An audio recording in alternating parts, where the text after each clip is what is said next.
Hey, what's up, everybody? This is Evan Carthy from evancarthy.com.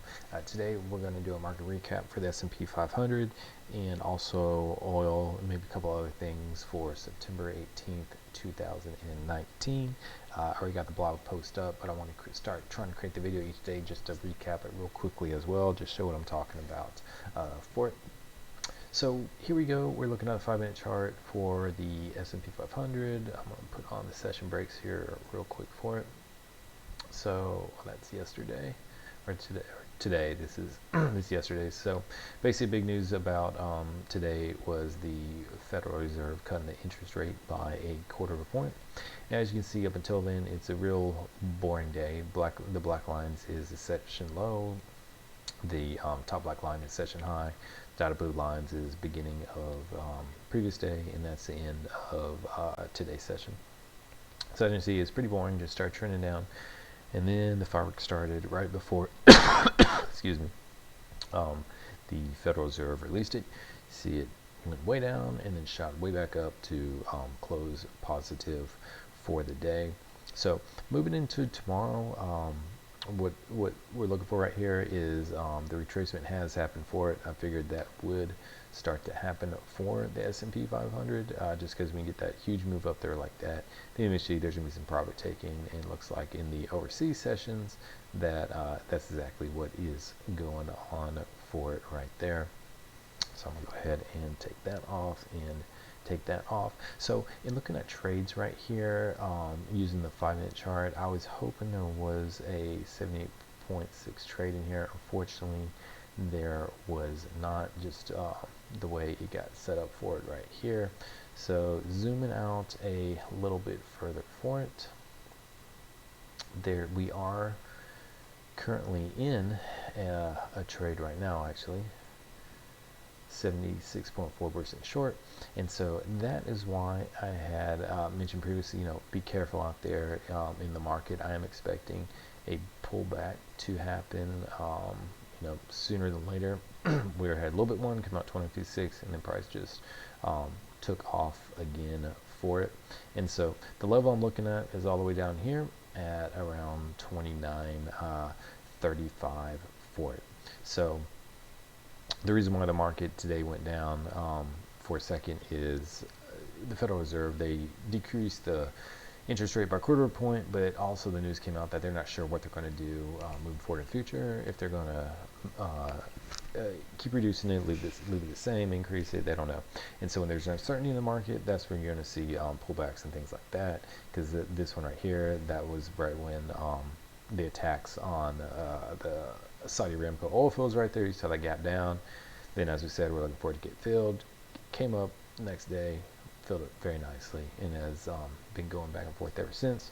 But like I said, what I'm looking for some eventual weakness in the market, and the level we're looking at for it to go down to is going to be around 29.35. So definitely for the S&P 500 E-mini futures, be careful out there, because I am looking for some more downside in the market. So here we'll go over the Dow Jones here real quick, and we'll go to a little bit larger of a chart right here. This little chart. So the Dow Jones was pretty much the same today as the S&P 500. You can see price just kind of waffling back and forth right when the Federal Reserve came out with what they're going to do. Shot way down and then went way back up to finish the day over here. Now we do have this gap up here that it's looking that we need to get that to fill. So the high today kind of came up at the beginning of that gap. So going from 27,172 up to 27,032. I'm looking for that to get filled. Wouldn't be surprised to see if price from here just kind of shoots up to fill that, and then after it does that, then you start seeing the retracement down here for the Dow Jones sum. As you can see, there's some other ones on these way up that need to get filled as well. This is a 5-minute chart, so it is going to be a little bit more herky-jerky than, say, the 1-hour chart and things like that.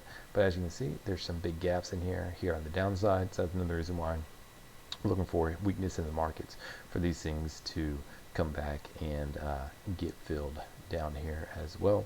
So the very lowest one is around 26,140, and then you have this one out here around 26,369.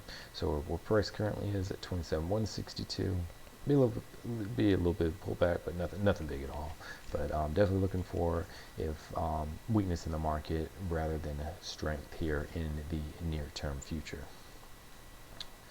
Then for oil right here, this is that huge gap up. We'll go over it today here real quick before we do that. Here's today's session right here, and you can see price has just been slowly trending down, showing weakness. And what that blue box represents right here, that is from earlier in the week with the Saudi Aramco when they had the oil fields attacked by Iran, and the market spiked up here. It went down from all around 54.86 all the way spiking up to about 63.32. And like I said earlier in the week when we're doing the weekly preview, we're looking for this gap to come down and get filled. Because anytime you see a spike up big like that, when something that isn't going to be long-term news, it's just going to be a short-term thing in the market right here until Saudi Aramco gets all the pipelines back online for it. We're looking for this big gap, which is the blue box, for it to come filled.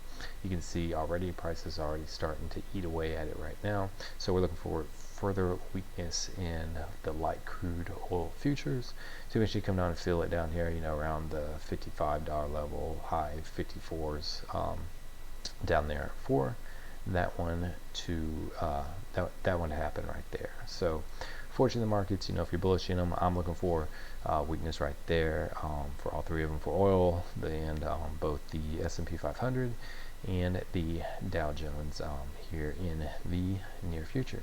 So anyways, hope that helped. That is the market recap for September 18th, 2019 for the E-mini S&P 500s, Dow Jones, Industrial Average, and then the light crude oil futures. All right, thanks. Have a good one. Thanks, bye.